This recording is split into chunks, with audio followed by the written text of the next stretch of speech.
నమస్కారం ప్రేక్షకులందరికీ ఉగాది పండుగ శుభాకాంక్షలు.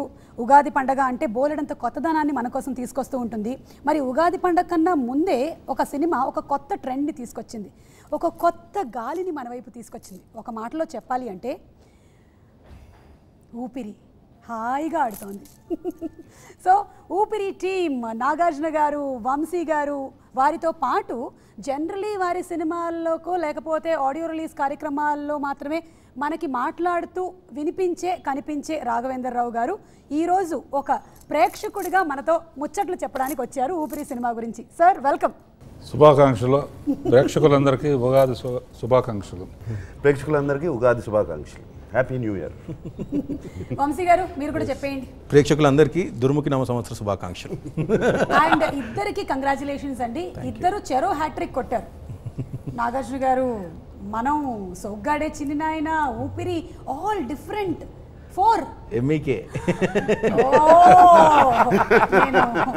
మన షో గురించి నేను MEK 2 MEK. So hearty congratulations ఇద్దరికి. అండ్ ఊపిరి సినిమా ఒక కొత్త ట్రెండ్ని తీసుకొచ్చింది. వంశీ గారు అసలు సార్ నాకు తెలుసు మీరు నన్ను ఎక్కువగా మాట్లాడుతున్నారని. ఇవాళ మనం ఈ షోలో అన్ని నిజాలు మాట్లాడుకోవాలి. ముందు అది ప్రామిస్ చేయండి. ప్రామిస్. నేను మా వారి మీద ఒట్టేసి చెప్తున్నాను, నేను ఎప్పుడు నిజాలే మళ్ళీ ఈ ఫోన్ నీకు ఇస్తున్నాను. ఇది ఈ 3 చీటీలు ఇస్తాను. ఈ 3 చీటీలు దానికి అందబెట్టు. షో ఎండ్లో చెబుదాం. ఊపిరి ఈజ్ సస్పెన్స్ థ్రిల్లర్ అంటారు. నిజాలు మాట్లాడుకుంటున్నాం కాబట్టి నా దృష్టిలో 4 హీరోలు ఇందులో. First Vamsi hero. వంశీ తీసుకొచ్చిన కథను ఒప్పుకున్న పివి హీరో. దాన్ని ఓకే చేసిన నాగార్జున ఒక హీరో. తర్వాత కార్తీ తెలుగు సినిమాలో ఈ వేషం ఇద్దరున్నా కూడా నేను పర్వాలేదు అని చెప్పి ఒప్పుకోవడం. 4 హీరోలు నా లెక్క ప్రకారం. వంశీని ఒకటి అడగాలనుకుంటున్నాను. అనుకున్నాను సార్, మీరు ఇందాకే ప్రిపేర్ అయ్యి వచ్చారు. నీ పర్మిషన్తోనే. Okay sir. ఒక హీరోని నాగార్జున్ని సినిమా అంతా వీల్ చైర్లో కూర్చోబెట్టి నేను తీయగలను అనేది ఎలా ఆలోచించావు? అది పివి అసలు ఎలా ఒప్పుకున్నాడు?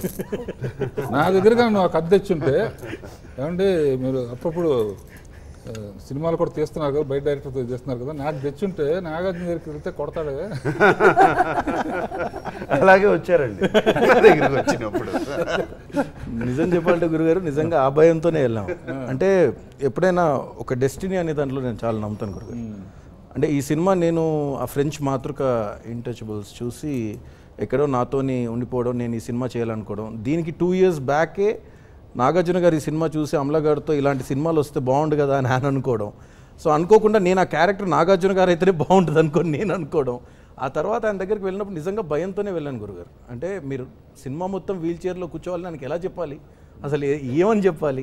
సో బేసిక్గా మెల్లిగా అలా తీసి, సార్ ఒక ఫ్రెంచ్ సినిమా నుంచి అడాప్ట్ చేస్తున్నాం, basic adaptation, we just taking the soul, so టోటల్గా అడాప్ట్ చేస్తున్నాం అని చెప్పేసి ఇలా అది నాకెందుకు తెలియదు, ఏది ఆ వీల్ చైర్లో కూర్చున్న క్యారెక్టర్ కదా అన్నారు ఆయన. ఆల్రెడీ చూశాడు కదా. అవును సార్ అన్నాను. అనగానే జస్ట్ చిన్న అడాప్టేషన్లా చెప్పాను గురుగారు. ఫస్ట్ హాఫ్ మటుకు ఇలా వెళ్తున్నామండి అని చెప్పాను.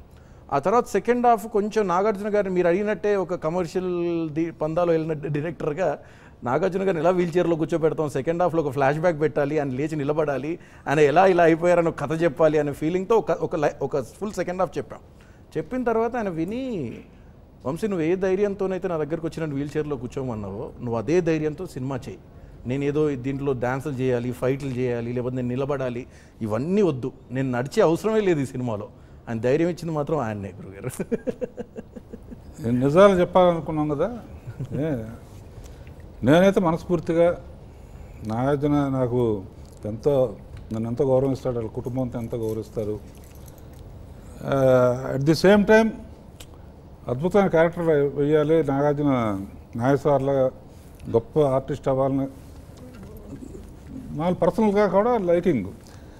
కానీ ఈ సెట్కి వెళ్ళినప్పుడు కానీ ఇట్లా తీస్తున్నా అన్నప్పుడు మటు నేను మటు చాలా భయపడ్డాను. అంటేనే ఉండేవారు ఎప్పుడు.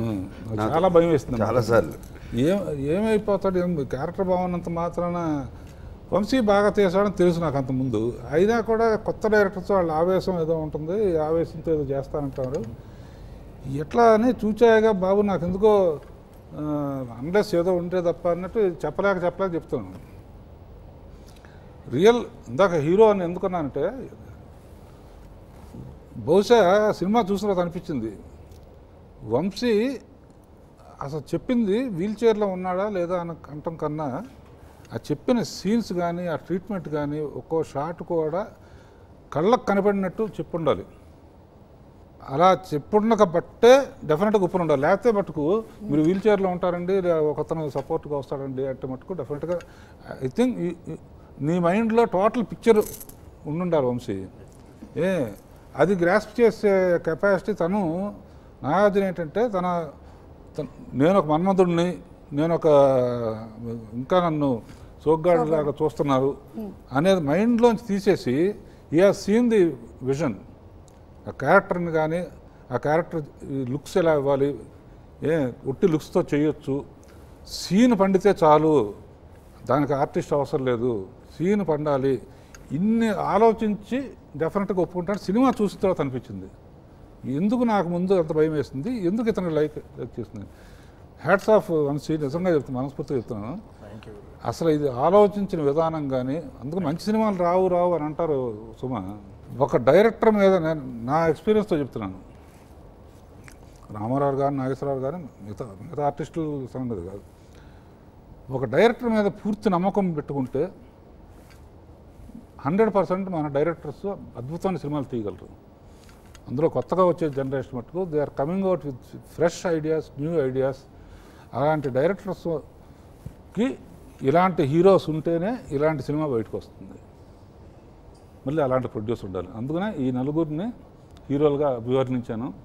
దీని మీద